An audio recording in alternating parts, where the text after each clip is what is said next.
Hello, Facebook viewers.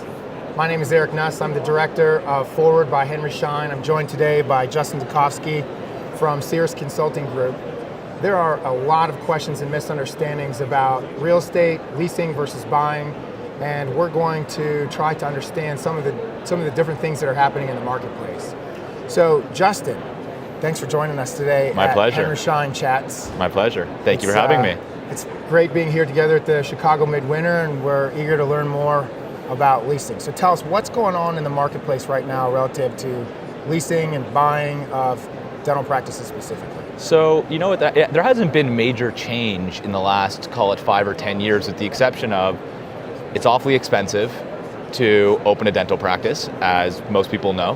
And if you don't have a well-structured lease agreement, if you don't have the real estate part of the business properly protected, you're leaving yourself in a vulnerable position, right? So, we have conversations daily with doctors who want to learn about the pros and cons of buying real estate versus leasing real estate, and it's very much situational, right? It depends on so many factors: where you are geographically, is it affordable, is it a good investment? Generally, my one piece of advice is look at the real estate investment completely independent from the practice. Okay. When you look at different communities, be it rural or urban, is there a different strategy that you would recommend relative to owning or leasing the space? For sure. You know what? In more metro urban markets, generally buying real estate is going to be a lot more expensive and capital intensive, and in most cases it may not be affordable to buy commercial real estate. In the more rural parts of the country, certainly more affordable.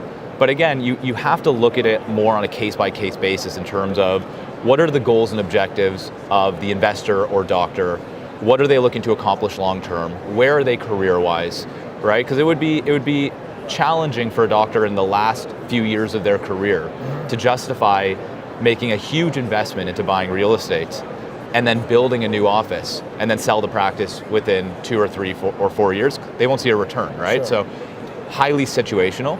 We usually tell people, look at the real estate as a completely separate investment, analyze the pros and cons, determine the affordability, and you make a sound investment, right? So something you just mentioned makes me think of a couple questions I want to ask you. So as a practitioner goes through the various stages of their professional career, right?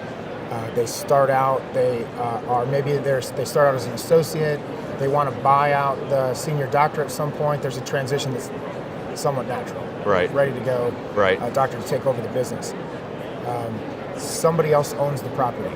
Maybe it's the doctor that's selling the business. Right. Maybe it's a landlord who owns the entire strip or the center, the building.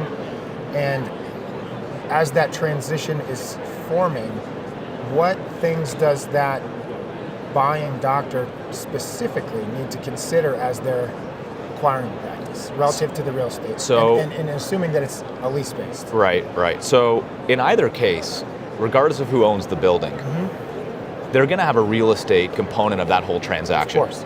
Right? And there are a few different moving parts. So first of all, buying practices, fairly sizable investment. And generally the lenders involved in the transaction want to see some type of long-term security and predictability in the space. Okay. Right? They want to make sure that if they're financing a $500,000 or $1 million plus practice acquisition, that there is 5 or 10 plus years of predictability in that space, so they don't have to worry about the purchasing doctor requiring more capital to pick up and move or relocate the office. The second part of it is the lease agreement. In most cases, the entire sale or acquisition of the practice hinges on the transferability or the assignment of the lease from the seller to the buyer. And most people think it's straightforward, but it's not. It's not always a very straightforward process. So talk through that a little bit more. The reassignment of the lease. Like, what do you see where there's some pitfalls in that space that you've seen where doctors are getting ready to buy a practice, be it new or their former associates, and they're trying to take over that lease, and what could potentially get in the way of that practice acquisition? So, we work on hundreds of lease negotiations and represent hundreds of doctors a year in the negotiations of their lease, many of which are going through the motions of transitioning either on the buying or selling side. Right. And what we see often happens with the assignment of the lease is, first of all, you need to get the building owner's consent to transfer or assign a lease from the seller to the buyer. In a lot of cases, it might be straightforward. The building owner may have no issues with the new incoming doctor. Okay. However, what we're seeing is more of a trend these days is a lot of building owners are actually leveraging control over the assignment or transfer of the lease agreement to impose unreasonable conditions on the selling doctor. So to give you a perfect example, we're working on a case right now in New York. It's a general practice. They've been open for 20 plus years. Institutional landlord, and they have approached the landlord to request approval to transfer the lease to the doctor purchasing the practice. Okay. The landlord has advised the selling doctor they will only consent to an assignment of the lease predicated on either a 25% increase in rent or they're asking for 1% of proceeds from the sale of the practice. And this is a doctor who thought it would be a straightforward process. Right. It's now complicating the sale. We're now involved trying to smooth things out. However, it's a lot easier to prevent the problem as opposed to remedy the problem when we're now, faced with this type of situation. Too far down the road. Right.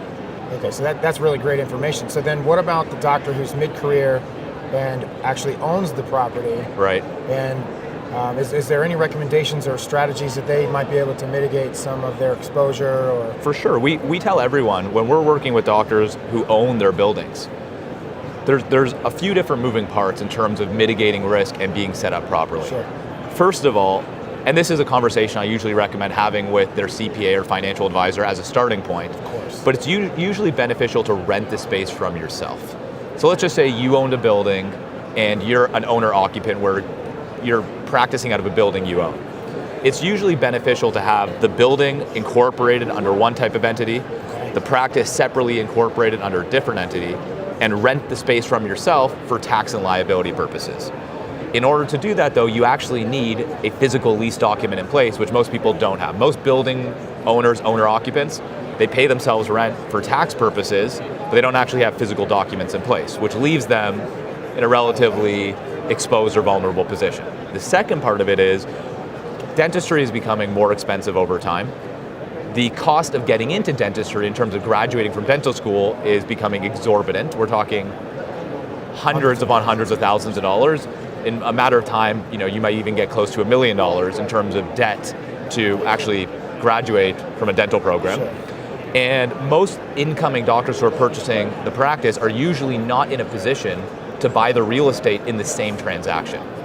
So what happens is the doctor who owns the real estate, who probably wants to sell the practice as well as the real estate, in most cases that can't happen. So, or at least not immediately. Right. So what we're telling people who are, whether they're mid-career or late-stage career or early stages of their career and they own the real estate, talk to your advisor about having the real estate and practice separately incorporated, get a proper lease in place for tax and liability purposes. If you sell the building and you sell the practice in one transaction, wonderful. If you don't, you have the proper documentation so you're set up to do what you need to do, Sure. right? Sure. Justin, one more question before we wrap up here. If there were like 2 or 3 things that you could give as a recommendation of must-dos Right. for the folks that are watching us, what would those top 2 or 3 things be relative to their lease, of course? So the first of all, and probably the most basic and simple advice would be, if you lease your space, read your lease. Pick up a copy of it. It may not be a pleasant read, but read your lease agreement. Sure. Secondly, get a very good understanding of when does your lease agreement expire. In your lease today, do you have a renewal option? And if so, how much notice do you need to give the landlord if you intend to renew? Okay. Because what happens is a lot of people don't know when their lease expires. And they miss some of the critical dates. And we're telling doctors who lease their space, who are already in a lease, you can renegotiate the lease as long as you start that process a year to 2 years before the lease expires. And why that far out in advance? Because most landlords know that it takes months, if not over a year, for a dentist to pick up and move. If you start a negotiation with a somewhat sophisticated landlord with a month or a few months left on your lease, they're not going to be inclined to give you favorable terms because they know it's almost impossible for you to move. And even if you may not move, it's part of your leverage, right? That you may at some point move if the terms in the lease don't make sense. So I guess the best advice I can give people is take a look at your lease, find out when does the lease expire.